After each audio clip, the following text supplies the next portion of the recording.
کل سلام سے متعلق کچھ مسائل میں نے آپ لوگوں کو بتائے تھے، باقی مسائل آج آپ لوگوں کو سمجھا دوں۔ سلام سے متعلق جو باتیں کل کہی تھی اسی کا تتمہ ایک یہ بھی ہے کہ جس طرح آج کل عام طور پر ہوتا ہے کہ اگر کسی کو ہم رخصت کرتے ہیں تو رخصت کرنے کے وقت میں اس کو کہتے ہیں خدا حافظ، اللہ حافظ۔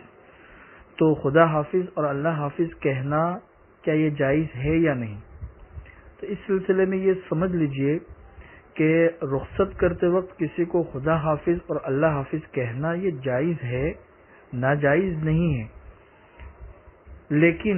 مسنون اور بہتر طریقہ یہ ہے جو احادیث کے اندر آتا ہے۔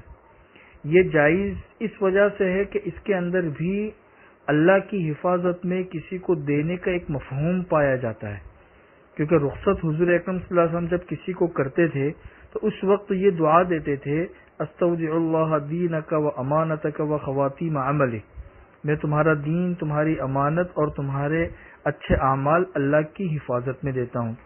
تو اس دعا کا جو مفہوم ہے وہ بھی خدا حافظ کے اندر ہے، اس لیے کہنا تو جائز ہے، لیکن مسنون طریقہ یہ ہے جو عبداللہ ابن عمر رضی اللہ تعالیٰ عنہ کی روایت میں ہے کہ حضور اکرم صلی اللہ علیہ وسلم جب کسی کو رخصت کرتے تھے تو اس کا ہاتھ اپنے ہاتھوں میں لیتے تھے، اور اب اس کا ہاتھ اپنے ہاتھوں میں لینے کے بعد پھر یہ دعا پڑھتے تھے، استودع اللہ دینک و امانتک و خواتیم عملک۔ اس لیے سنت پر عمل کرنا ہو تو اس کا طریقہ یہ ہے کہ یہ دعا پڑھی جائے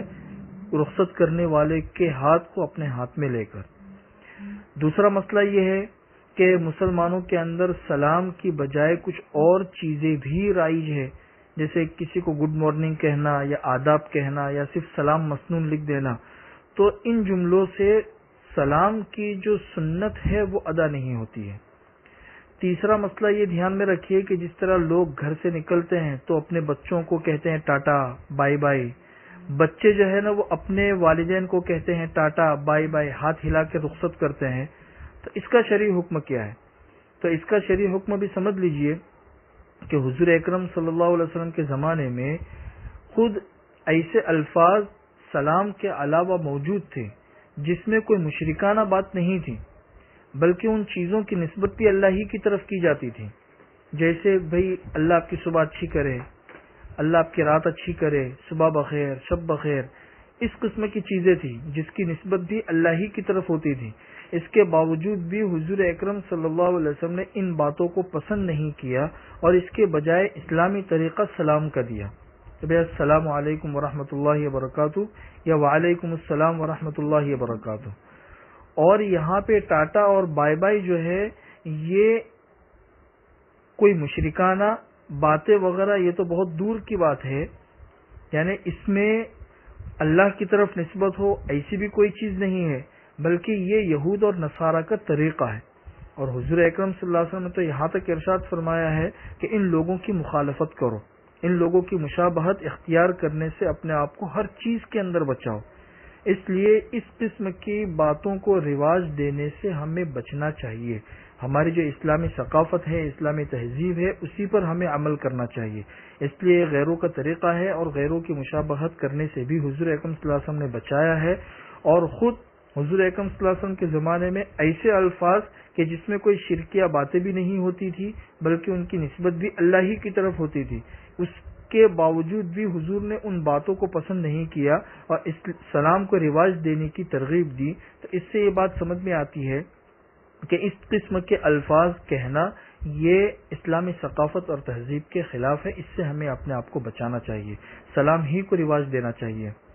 چوتھا مسئلہ یہ ہے کہ بعض صورتیں ایسی ہیں جن میں سلام کرنا منع ہے، بعض صورتیں اور بعض حالتیں ایسی ہیں کہ اس وقت میں سلام کرنا منع ہے۔ وہ کون سی صورتیں ہیں؟ ویسے فقہ کی کتابوں میں اس کی بہت ساری تفصیل آتی ہے، لیکن مختصر انداز میں آپ لوگوں کو بتا دوں کہ 5 صورتیں ہیں کہ جن صورتوں میں سلام کرنا منع ہے۔ ایک صورت تو یہ ہے کہ کوئی شخص کسی اہم دینی کام میں لگا ہوا ہے، جیسے مثلا کوئی انسان نماز پڑھ رہا ہے یا قرآن کریم کی تلاوت کر رہا ہے یا ذکر کر رہا ہے، یا اسی طریقے سے وہ سبق پڑھا رہا ہے، یا وہ فتوے دے رہا ہے، یا وہ بیان کر رہا ہے، یا مذاکرہ جیسے ہوتا ہے، جیسے عورتوں کے درمیان آپس میں مذاکرہ ہوتا ہے، کوئی عورت مذاکرہ کر رہی ہے،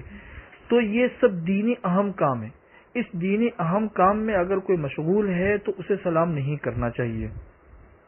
دوسرا کہ کوئی انسان فسق اور فجور اور کسی گناہ کے کام میں مبتلا ہے، مثلا کوئی شراب پی رہا ہے یا جوا کھیل رہا ہے یا جھوٹ بول رہا ہے، یا اس قسم کے بہت سے ایسے گناہ ہوتے ہیں کہ جس میں انسان مبتلا ہے، تو جب تک وہ انسان اس گناہ کے اندر مبتلا ہے اس وقت تک اس کو سلام نہیں کرنا چاہیے، اس لیے کہ ظاہر سی بات ہے سلامتی ایک بہت بڑی دعا ہے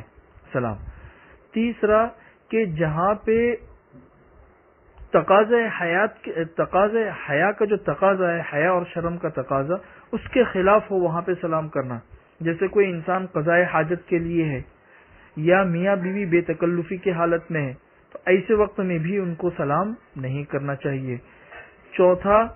کہ کوئی انسان جو ہے جہاں پہ فتنے کا اندیشہ ہو، جیسے میں نے آپ کو کہا کہ ایک مرد بالکل اجنبی ہے، ایک عورت اس کے لیے بالکل اجنبی ہے، اور وہاں پہ دونوں کے درمیان کوئی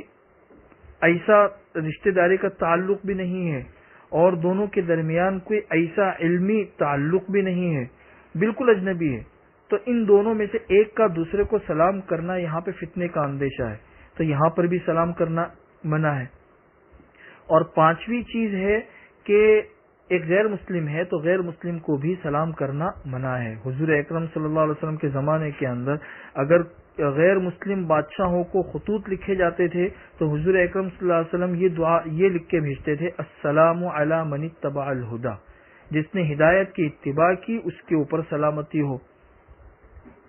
یا یہ سلام کہ ہداک اللہ، اللہ تمہیں ہدایت دے، یہ ان لوگوں کے لیے سلام ہے.